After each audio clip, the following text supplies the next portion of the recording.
Ich bin Carola, ich bin 77 Jahre alt, wohne in Potsdam, habe allerdings noch einen zweiten Wohnsitz in der Nähe von Hamburg und ich bin implantiert worden 2017 auf der linken Seite.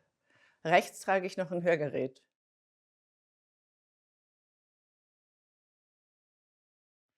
Ja, ich höre gerne, wenn man Zeitungsseiten umblättert, das gefällt mir sehr gut.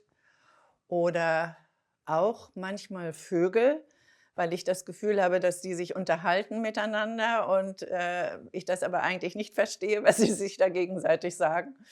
Das sind ganz schöne Geräusche, die mir gefallen.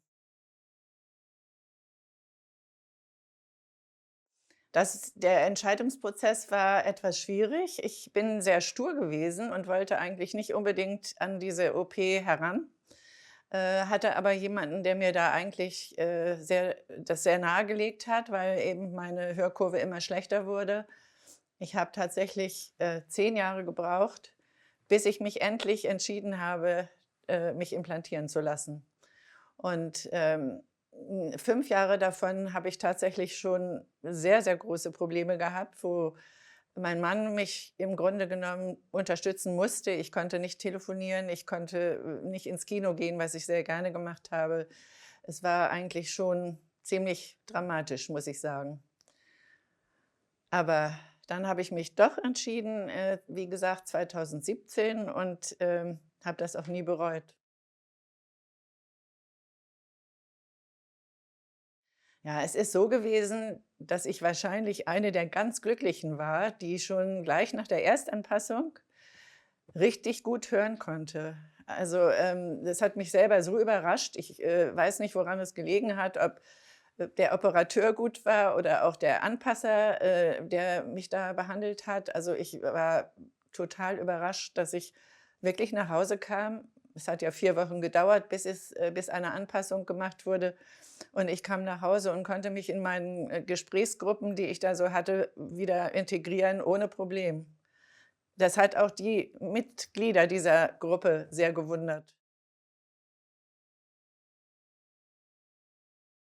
Ja, es ist so gewesen, dass mir tatsächlich jemanden empfohlen hatte. Das ist sogar eine Hörpatin, die es heute noch gibt. Die habe ich dann getroffen in der Nähe ihrer Eltern in der Heide.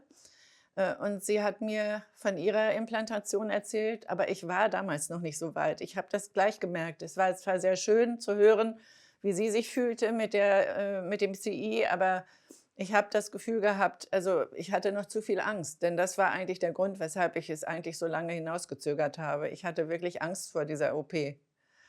Aber das war eigentlich sonst sehr schön, dass ich da mal jemanden sprechen konnte. Und, im Nachhinein habe ich so gedacht, ja, sie hat mich einfach nicht überzeugen können, noch nicht. Dazu war ich einfach zu stur. Ja, es hat mir auch jemand, gesagt, nachdem das bei mir ja so sehr gut geworden war, das wäre doch eigentlich ein Grund, Hörpatin zu werden. Ich muss dazu sagen, dass ich, zufällig auch jemanden kenne. Mein Sohn hatte zusammen mit einem Physikstudenten in Oldenburg eine WG und dieser Student ist bei Medell beschäftigt, heutzutage auch. Und, der hat mich sowieso so ein bisschen geleitet. Der hatte mir auch schon, den Professor genannt, bei dem ich mich möglichst implantieren lassen sollte, was ich dann auch gemacht habe und das ist ja so toll geworden. Aber da habe ich auch noch mal gedacht, der Professor hatte ja in dem Vorfeld, sich auch mein Ohr angeguckt und hat dann zu mir gesagt: „Das wird gut.“ Und das hat mich so also, hat mir so viel Vertrauen in ihn gegeben und das hat sich ja im Prinzip dann auch bewährt.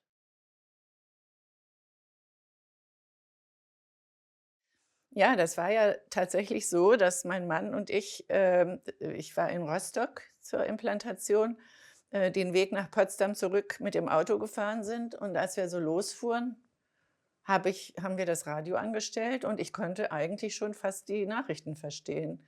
Das war wirklich, eigentlich ein Wunder, muss ich sagen. Und vielleicht nicht alles, aber wirklich schon recht viel. Und insofern, sage ich immer noch, ich habe Glück gehabt.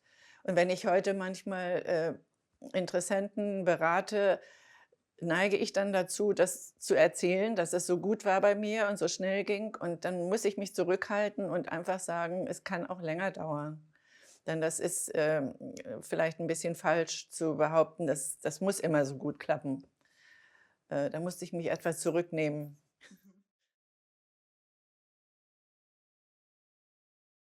Ja, also die im Entscheidungsprozess stehen, denen kann ich eigentlich nur sagen, dass man eigentlich nicht unbedingt Angst haben muss, so wie es mir leider ergangen ist.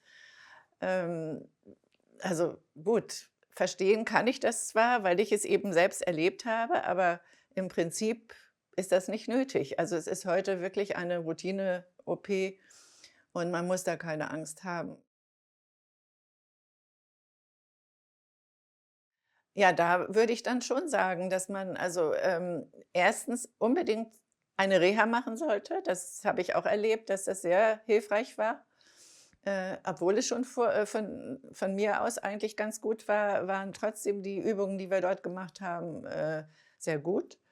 Und außerdem, soll man vielleicht nicht zu viel erwarten und nicht zu schnell, eine Hörkurve erwarten, die also von 0 auf 100 geht. Das ist wahrscheinlich gar nicht möglich. Insofern denke ich, man muss eben wirklich auch geduldig sein und, wie gesagt, mit, Reha-Maßnahmen sich dann auch ein bisschen befassen, vielleicht auch mal ein Hörbuch sich besorgen oder wie auch immer. Also, es gibt da so viele Möglichkeiten. Und sich natürlich auch vielleicht an Menschen wenden wie uns, Hörpaten, dass man dann Tipps bekommt.